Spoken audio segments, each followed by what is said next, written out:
Vous êtes les bienvenus sur Debout Congolais TV. Je vous dis merci de nous avoir choisis pour partager l'actualité de la République démocratique du Congo. De partout vous vous trouvez à travers le monde pour partager avec nous l'actualité de ces jours. Je vous dis grand merci de nous avoir choisis. Bon week-end à vous en République démocratique du Congo, spécialement à tous ceux qui nous suivent depuis Kinshasa.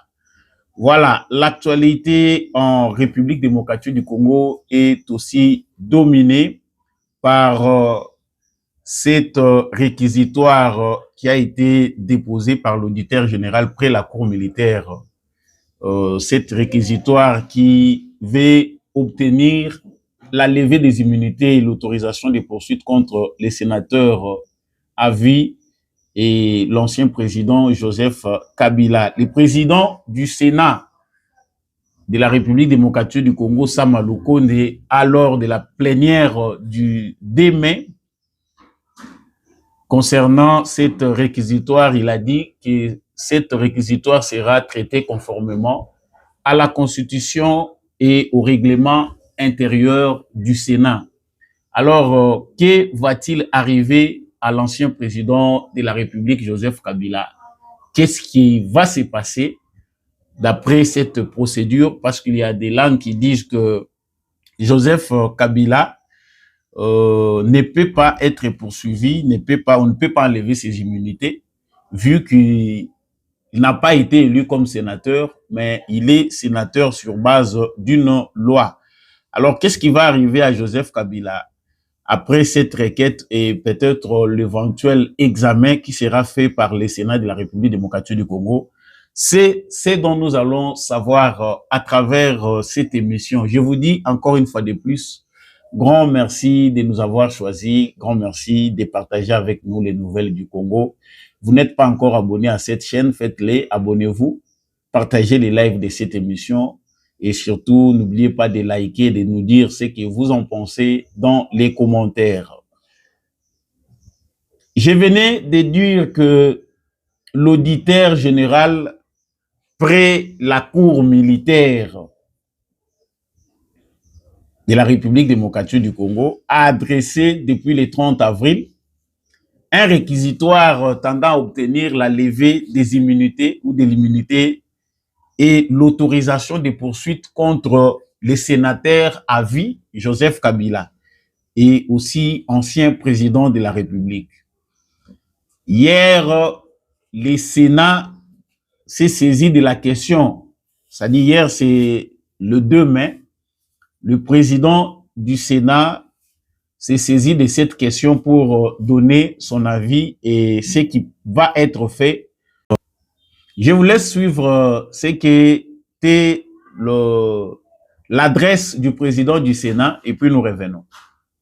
Je voudrais informer les honorables sénatrices et les honorables sénateurs que le Sénat a reçu 2 réquisitoires, respectivement du parquet général près la Cour de cassation et de l'auditorat général. Le premier réquisitoire, venu par sa lettre 1233/RMP V /0219 PGC CAS WB du 27 mars 2025, réceptionné mon cabinet le 28 avril 2025. Le procureur général près la Cour de cassation nous a adressé le réquisitoire aux fins d'obtenir l'autorisation de l'instruction contre le sieur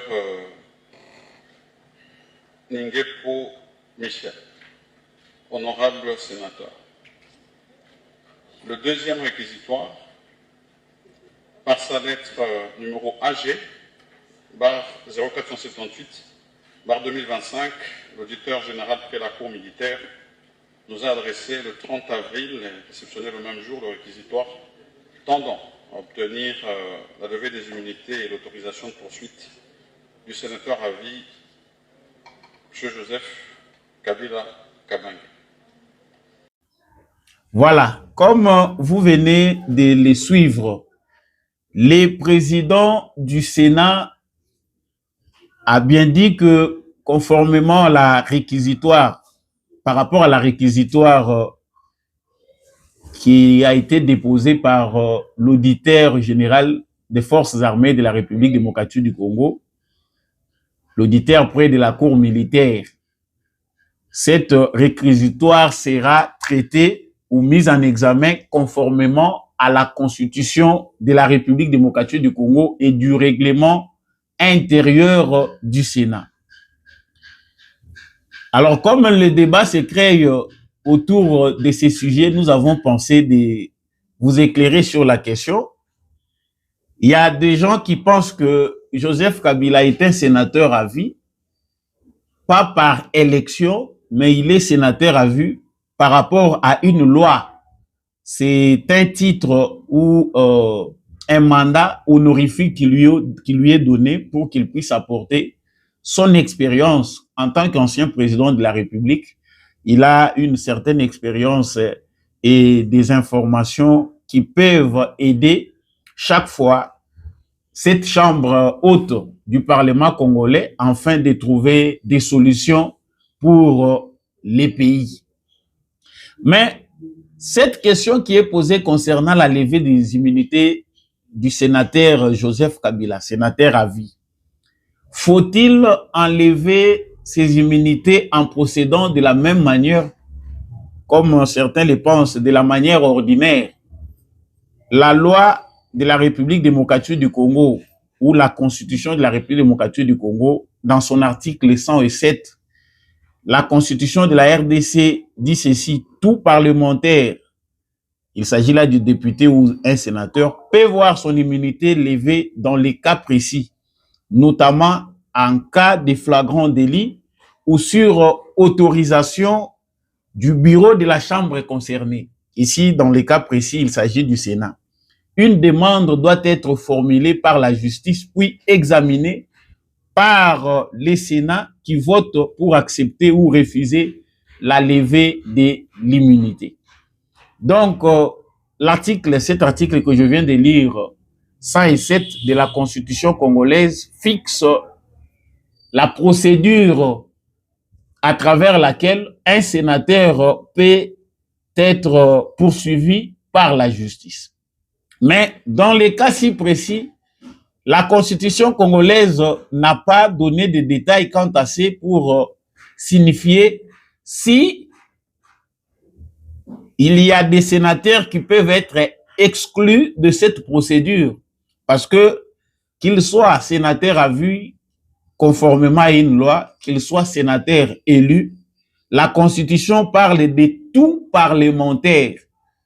Si l'esprit de la loi voulait qu'il y ait, ou peut-être ceux qui avaient conçu la loi portant statut des anciens présidents de la République, avaient aussi amendé l'article 107 de la Constitution congolaise qui parle de tout parlementaire sans exception. Là, on pouvait peut-être dire qu'il s'agit ici d'une exception parce que les sénateurs à vie n'est pas un sénateur ordinaire comme tous les autres sénateurs qui sont issus des mandats électifs, mais c'est un sénateur qui l'est à titre honorifique parce qu'il a été président de la République.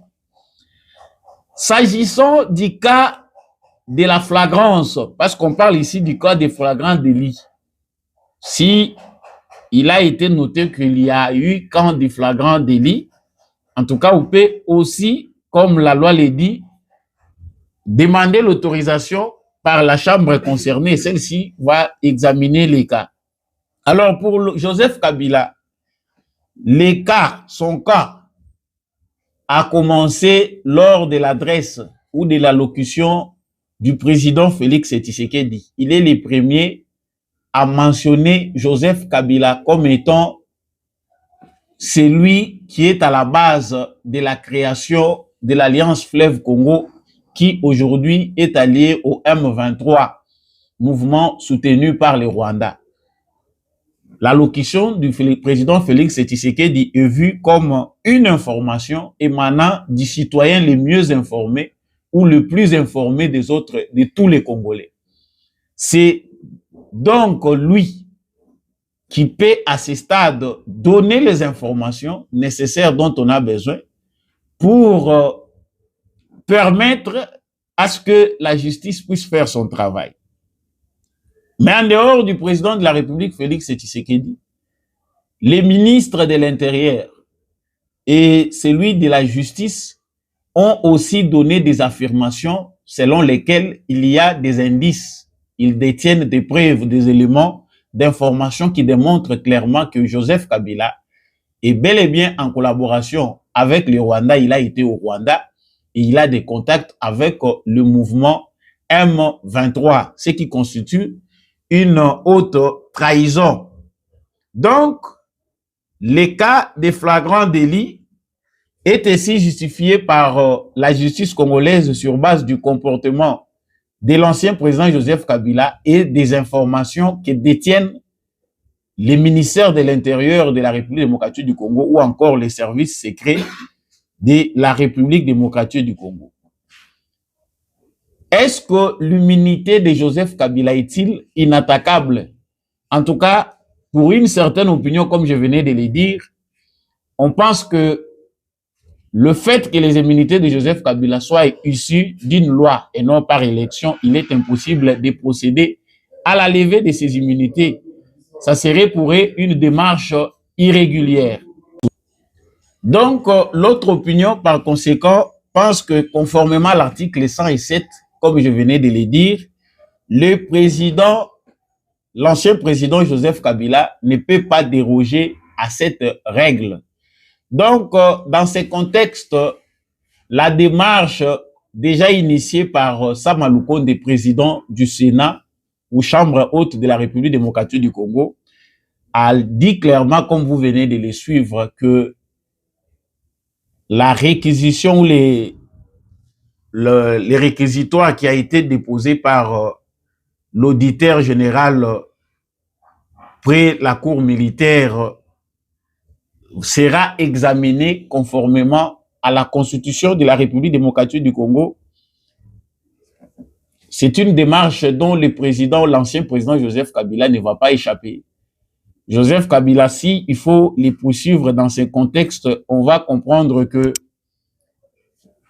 il y a des points importants qui constituent des infractions selon déjà la compréhension ou ce qui présente ceux qui sont à l'exécutif congolais, notamment les ministres de l'Intérieur et le ministre de la Justice.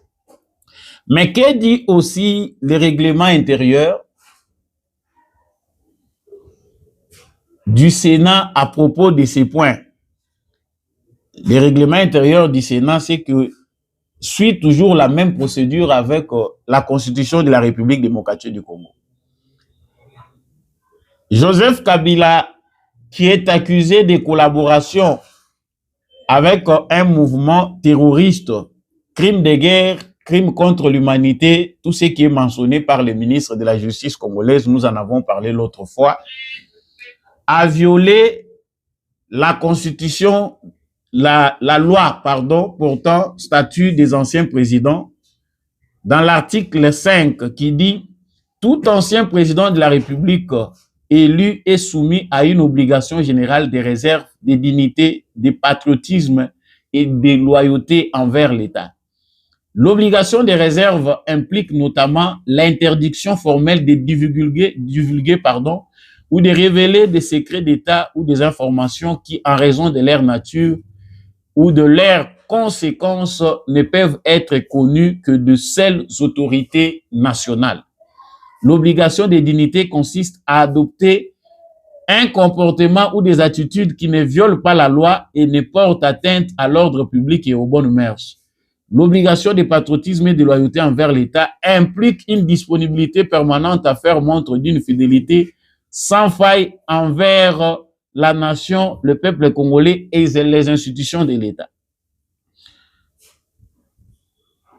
Donc, si on poursuit là-dessus, on dit que tout ancien président de la République est lui juge de l'immunité des poursuites pénales pour des actes posés dans l'exercice de ses fonctions.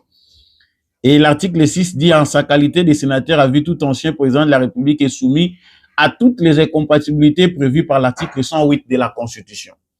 Pour ceux qui auront besoin de cette loi portant fonctionnement des anciens chefs de l'État, donc elle reste disponible pour tout celui qui veut consulter dans l'ensemble ce dont parle cette loi. Alors, les limites des immunités de Joseph Kabila. L'immunité dans son ensemble, que ce soit pour les sénateurs, les députés nationaux et tous les autres acteurs ou membres des institutions qui sont protégés par des immunités, ces immunités protègent contre les poursuites arbitraires, mais pas contre les actes criminels avérés. Joseph Kabila a clairement choisi la voie de la rébellion. Il a choisi de s'allier au Rwanda et cela n'est plus approuvé. Selon le gouvernement congolais, il est bien clair et les médias internationaux ont parlé des activités de l'ancien président Joseph Kabila, qui, premièrement, a dit qu'il a quitté ses études. Il a abandonné le cours ou les études qu'il poursuivait pour un doctorat et il est venu se consacrer pour le Congo pensant que le pays est en danger. Mais de quelle manière? Il n'a pas choisi de procéder de la manière dont la Constitution de la République démocratique du Congo le lui permet. Il a un statut en tant que sénateur à vie. Il pouvait mener cette démarche au sein de l'institution on lui a donné la charge d'être conseiller ou sénateur à vie. Et c'est à partir de cette institution qu'il devait peut-être mener des démarches pour apporter une contribution par rapport à la situation qui prévaut au pays. Mais Joseph Kabila, malheureusement, a choisi de le faire à sa manière, en s'associant au Rwanda et en s'associant au mouvement M23. Et le pire dans tout ça, c'est qu'il y a des gens qui cherchent des informations pour savoir si Joseph Kabila a violé, qu'est-ce qu'on reproche à l'ancien président Joseph Kabila. Kabila a déclaré lui-même à partir de la Namibie je pense en Afrique du Sud, au cours d'une conférence de presse, que le mouvement M23, les revendications du mouvement M23 sont légitimes. Ceci s'apparente à une haute trahison. Comment vous étiez président de la République? Vous avez condamné l'activité ou l'activisme de ces mouvements. Vous avez essayé de condamner le Rwanda lorsqu'il y avait une forte pression. Mais aujourd'hui, vous faites volte-face pour dire que voilà, le même mouvement que j'avais combattu hier a aujourd'hui des revendications légitimes. En tout cas, nous pensons que à ce stade-là, le gouvernement congolais a tout à fait raison de s'atteler sur ce dossier parce que ceci s'apparente à une haute trahison. Et la deuxième chose, c'est l'information qu'a donnée Joseph Kabila lui-même par le biais de ses collaborateurs qu'il va descendre à Goma. Et il est descendu à Goma par où il est passé par Kigali. Même si Joseph Kabila serait dans ses droits légitimes de sillonner partout où il veut aller parce qu'il n'est pas prisonnier, on ne peut pas l'interdire d'aller dans un ou dans un autre pays. Mais le fait que Joseph Kabila aille dormir, passer son séjour chez un pays agresseur démontre clairement que il a violé la loi parce que la loi ne permet pas à un ancien président de donner certaines informations à l'ennemi. C'est une haute trahison. Un président qui a déjà dirigé la République que vous avez dirigée hier, mais vous posez des actions qui vont à l'encontre des intérêts de cette République. Donc, vous êtes poursuivable. Les limites des immunités existent. Pour ceux qui pensent que l'immunité de Joseph Kabila, comme c'est une immunité qui n'émane pas de l'élection et émane d'une loi, il faut procéder par l'abrogation d'abord de l'abolition de cette loi, mettre terme à la loi ou la modifier pour enfin procéder aux poursuites contre Joseph Kabila. Ils n'ont pas raison. Les immunités protègent contre des arrestations ou des poursuites arbitraires. Mais les immunités ne protègent pas contre les actes criminels avérés. la criminalité de Joseph Kabila par rapport à ses actes est avérée. Et il n'y a pas de doute là-dessus. Donc, l'ancien président s'est tiré lui-même une balle sur son pied en agissant comme un rebelle. Il avait tout intérêt. Il pouvait suivre cette démarche tout en étant à l'intérieur du pays, au sein des institutions, même s'il s'est comporté comme un opposant, mais il devait suivre quand même la démarche fixée par la Constitution de la République démocratique du Congo. Donc, aujourd'hui, penser que Joseph Kabila serait protégé par des immunités et toutes les démarches qui vont dans les sens contraires ne sont pas les bienvenus ou ne respectent pas la loi, c'est faire aussi fausse route dans son raisonnement. Mais il y a aussi un point important qu'il faut savoir, c'est que Joseph Kabila était dans une démarche de reconquête du pouvoir. Il est bien clair ici que l'ancien président de la République n'avait pas quitté le pouvoir avec l'intention de dire un au revoir ou un adieu au pouvoir. Il est parti avec l'intention de continuer à contrôler les choses ou continuer à diriger, mais dans l'ombre, ou encore faire un scénario à la Poutine et Medvedev, c'est-à-dire Félix Tshisekedi va lui laisser encore la place et puis il va revenir au pouvoir. Donc, si un scénario pareil était l'objet d'une entente particulière entre Félix Tshisekedi et Joseph Kabila, cela n'engage pas la République démocratique du Congo. Donc, vous vous êtes entendu en tant qu'individu. S'il y a eu entente réellement, cette entente ne repose pas sur les lois de la République démocratique du Congo qui stipulent que le président de la République n'a que 2 mandats. Après ces 2 mandats-là, il n'y a pas un autre mandat pour lui. Donc, Joseph Kabila, dans sa soif du pouvoir, pensant qu'il peut toujours contrôler les verrous du pouvoir, quand il s'est vu face à un Félix Tshisekedi qui a manœuvré pour mettre de côté cette emprise dans les institutions de la République, nous nous souvenons ici de la fin de la coalition FCC-CACH. Les débuts même de cette coalition étaient difficiles pour le peuple congolais. Les Congolais ne savaient pas qui dirigeait réellement les Congos. Il y a des gens qui ont appelé Félix Tshisekedi Pantin, il y a des gens qui ont pensé que le pays est dirigé par un monstre à 2 têtes. Il y a la journée, ceux qui vont au palais de la nation ou à la cité de l'Union africaine pour assister au conseil des ministres, et les soirs, ce sont des rapports qui se font à Kingakati chez le vrai président. Mais aujourd'hui, les mêmes personnes pensent que Tshisekedi est un dictateur, il ne veut partager le pouvoir avec personne, le pays est dirigé de manière non constitutionnelle, Tshisekedi viole la constitution au quotidien. C'est absurde, ça n'a pas de sens. L'ancien président Joseph Kabila, dans sa démarche de vouloir renverser Félix Tshisekedi du pouvoir ou renverser le régime de Tshisekedi, mais de manière illégale, soit par un coup d'État, l'insurrection armée ou la rébellion, a fait fausse route. Et aujourd'hui, les taux se resserrent contre lui. Parce que Félix Tshisekedi est un adepte du droit. Tous ces agissements sont toujours basés dans une procédure basée sur la loi. Et aujourd'hui, il a bien poussé Joseph Kabila à poser des actes qui les clouent aujourd'hui. Kabila est en errance partout où il est en train de passer. C'est Félix Tshisekedi, c'est le Congo. Mais qui peut prêter oreille à ce que Joseph Kabila dit? On l'a vu avec l'ancien président Museveni, il était avec l'ancien président de l'Afrique du Sud, Jacob Zuma, il était avec Thabo Mbeki, ou encore hier avec Obasanjo qui est parmi les doyens qui sont choisis par l'Union africaine pour essayer de jouer la médiation afin de ramener la paix entre le Rwanda et la République démocratique du Congo. Mais que cherche réellement Joseph Kabila? Est-ce qu'il va obtenir ce qu'il cherche? Chers Congolais, il est très difficile ici parce que il y a certains acteurs politiques qui pensent que la crise en République démocratique du Congo doit être résolue par une éventuelle rencontre entre Félix Tshisekedi et Joseph Kabila. Et il n'y a pas que des Congolais, un petit groupe qui pense comme ça.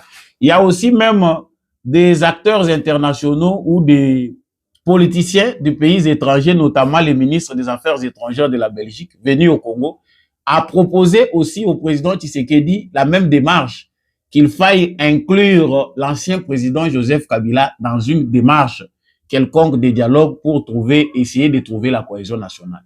On voit comment des gens mal intentionnés veulent toujours compliquer les jeux politiques en République démocratique du Congo. Est-ce que la loi congolaise n'a pas fixé le fonctionnement et la manière dont devait se comporter un ancien président? Que fait Joseph Kabila dans un processus de paix? Que doit faire Joseph Kabila dans un processus de cohésion nationale? Faut-il encore lui donner une assiette et le mettre à table autour de ceux qui dirigent aujourd'hui pour qu'on obtienne la paix?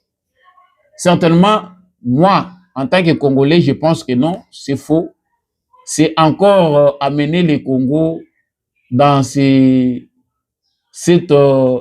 passés récents, ces passés qui a vu la République plonger dans un partage des pouvoirs entre acteurs politiques et le peuple congolais n'a pas fini par bénéficier. Donc, cette histoire qui défend la Senko, les dialogues, qui veut que Joseph Kabila puisse être inclus dedans, c'est une histoire à dormir debout. Les Congolais ne vont pas bénéficier. Il n'y a pas des intérêts du Congolais là-bas. Est-ce que Félix Tshisekedi a un problème particulier avec Joseph Kabila? Pourquoi faut-il que Joseph Kabila rencontre encore de nouveau Félix Tshisekedi? Ils vont s'entendre sur quoi? Qu'est-ce que Kabila a fait à Tshisekedi? Kabila ne fait pas du mal à Félix Tshisekedi, il fait du mal à la République démocratique du Congo. Parce que quand il a choisi de s'associer aux criminels, aux terroristes, et qu'il a choisi d'être du côté de l'agresseur du Congo, ce ne sont pas les Congolais qui l'ont poussé à le faire. Et pourquoi ça serait un problème qui doit être arrangé entre Tshisekedi et Kabila? Non. La justice congolaise doit faire son travail et c'est ce qui est déjà en train d'être fait. Le président du Sénat doit éviter de faire passer bêtement les temps en pensant qu'il faut prendre 2 semaines, voire un mois pour enfin répondre à la demande des réquisitoires, au réquisitoire de l'auditeur général des forces armées ou près de la cour militaire. Non, il faut le faire vite parce que les Congolais veulent être fixés là-dessus. Existe-t-il un problème particulier entre Tshisekedi et Kabila et les autres qui sont en train de faire du bruit? Alors, si ce sont des problèmes particuliers, cela ne concerne pas la République démocratique du Congo.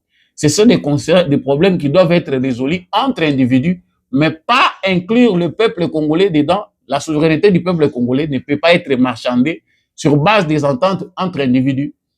Tshisekedi s'est exprimé lors de l'alternance pacifique du pouvoir qu'il s'agissait d'un pacte pour l'alternance entre lui et Joseph Kabila, qui était président à cette époque, pacte pour l'alternance. Et il a tout fait. On n'a pas vu Tshisekedi pendant ces 5 années s'attaquer à Joseph Kabila ou encore procéder par des démarches qui touchaient à l'ancien président Joseph Kabila. Mais après, nous voyons un Kabila frustré. Est-ce que Kabila, quand il est sorti du Congo, c'est Tshisekedi qui l'a chassé? Est-ce qu'il y avait des poursuites contre lui? Il peut expliquer aux Congolais qu'est-ce qui lui avait chassé du Congo. Pourquoi il se retrouve aujourd'hui exilé? Il est obligé d'aller recourir auprès des anciens présidents qui n'ont pas encore une influence avérée sur la politique de leur pays pour que ces présidents interviennent dans les processus en cours au Congo. Chers Congolais, mon analyse est claire là-dessus. Kabila ne travaille pas pour les intérêts des Congolais. Les acteurs politiques qui soutiennent que Kabila doit être inclus dans cette démarche qu'ils veulent des dialogues, ce sont des gens qui ne veulent pas de la stabilité politique en République démocratique du Congo, qui veulent des éternels débats stériles qui n'amèneront rien au développement du Congo. Il faut être clair là-dessus.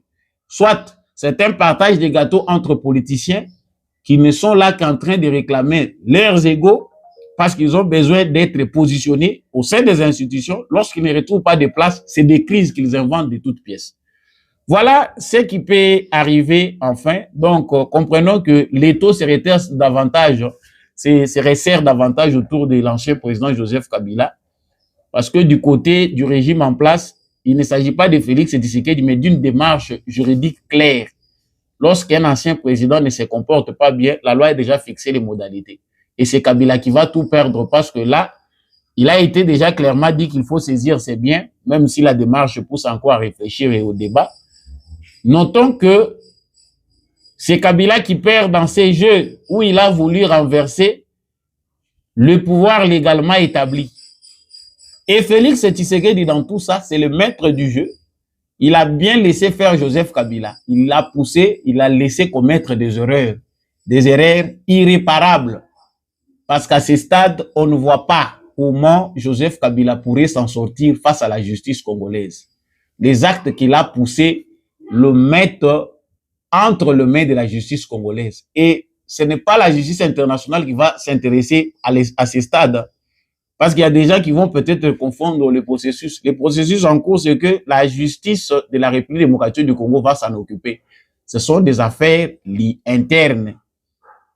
Il a commis des actes qui s'apparentent à la haute trahison, participant à un mouvement criminel, crime de guerre, crime contre l'humanité, tout ce qui lui est reproché par la justice congolaise. Soit c'est la justice congolaise qui va choisir de les remettre entre les mains de la justice internationale. Les jours à venir vont nous réserver beaucoup de surprises. Voilà l'analyse que nous avons choisi de vous présenter par rapport à ces débats. Si oui ou non, il faut retirer l'immunité de Joseph Kabila. Vous avez déjà toutes les conclusions. Dites-nous aussi ce que vous en pensez dans les commentaires. Vous pouvez contredire, vous êtes libre, nous sommes en démocratie. Likez cette vidéo si vous avez apprécié.